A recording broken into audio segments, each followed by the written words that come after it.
યુદ્ધ કે કુદરતી આપદા જેવી પરિસ્થિતિમાં આર્મ્ડ ફોર્સિસ અને ડિસ્ટ્રિક્ટ એડમિનિસ્ટ્રેશન વચ્ચે સુદૃઢ રીતે સંકલન કેવી રીતે થઈ શકે એ ઉદ્દેશ્ય સાથે ભુજમાં દેશના સૌપ્રથમ વખત સંયુક્ત પ્રશિક્ષણ કાર્યક્રમનો પ્રારંભ થયો છે।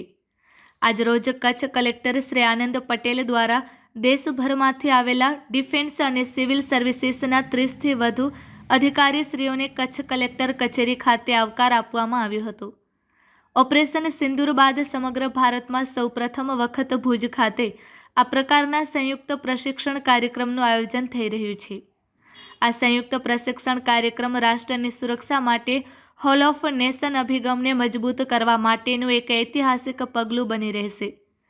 આ સંયુક્ત પ્રશિક્ષણ કાર્યક્રમના ભાગરૂપે કચ્છ કલેક્ટર કચેરી ખાતે એક વિશેષ બેઠકનું આયોજન કરવામાં આવ્યું હતું, જેમાં સશસ્ત્ર દળો અને સિવિલ સર્વિસીસના અધિકારીઓને કચ્છ વિશે માહિતગાર કરવામાં આવ્યા હતા। ભારતભરમાંથી આવેલા ડિફેન્સ તેમજ સિવિલ સર્વિસીસના અધિકારીશ્રીઓને કચ્છના ભૌગોલિક વિસ્તાર, રણ દરિયાઈ સીમા અને વિશિષ્ટ ભૂપ્રદેશ સરહદી ગામોની સ્થિતિ, સામાજિક આર્થિક વિકાસ, પર્યટન અને કુદરતી પડકારો બાબતે જાણકારી આપવામાં આવી હતી। ઓપરેશન સિંદૂર દરમિયાન કચ્છમાં જિલ્લા વહીવટી તંત્ર અને આર્મ્ડ ફોર્સ વચ્ચેના ઉત્કૃષ્ટ સંકલન વિશે સૌને માહિતગાર કરાયા હતા।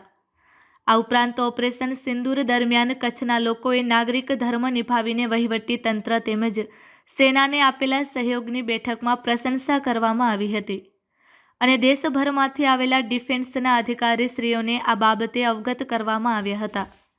સંયુક્ત પ્રશિક્ષણ કાર્યક્રમનો મુખ્ય હેતુ સશસ્ત્ર દળો, સિવિલ એડમિનિસ્ટ્રેશન અને નાગરિકો વચ્ચે પરસ્પર સંકલન વધારવાનો છે, જેથી કુદરતી આપદાઓ કે યુદ્ધ જેવી પરિસ્થિતિમાં ટીમ વર્કથી કામગીરી કરી શકાય।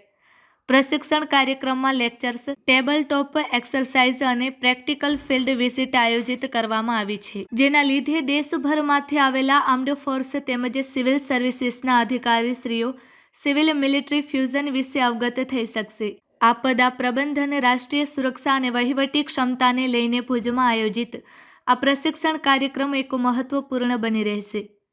ભુજ ખાતે આયોજિત બેઠકમાં કચ્છ જિલ્લા કલેક્ટર શ્રી આનંદ પટેલ, ભરૂચ કલેક્ટર શ્રી ગૌરાંગ મકવાણા, જિલ્લા વિકાસ અધિકારી શ્રી ઉત્સવ ગૌતમ, તાલીમી સનદી અધિકારી સુશ્રી એમ ધરણી તેમજ group captain Shri R K Yadav, પશ્ચિમ કચ્છ પોલીસ અધિક્ષક શ્રી વિકાસ સુંડા, નિવાસી અધિક કલેક્ટર શ્રી ડીપી ચૌહાણ તેમજ સિવિલ ડિફેન્સના નાયબ નિયંત્રક શ્રી આર કે પ્રજાપતિ, જિલ્લા આયોજન અધિકારી શ્રી જેસી રાવલ સહિત ભારતભરમાંથી આવેલા Indian army, navy, air force, coast guard તેમજ ડિફેન્સના વિવિધ યુનિટના ઉચ્ચ અધિકારીશ્રીઓ અને સિવિલ સર્વિસીસના અધિકારીશ્રીઓ ઉપસ્થિત રહ્યા હતા।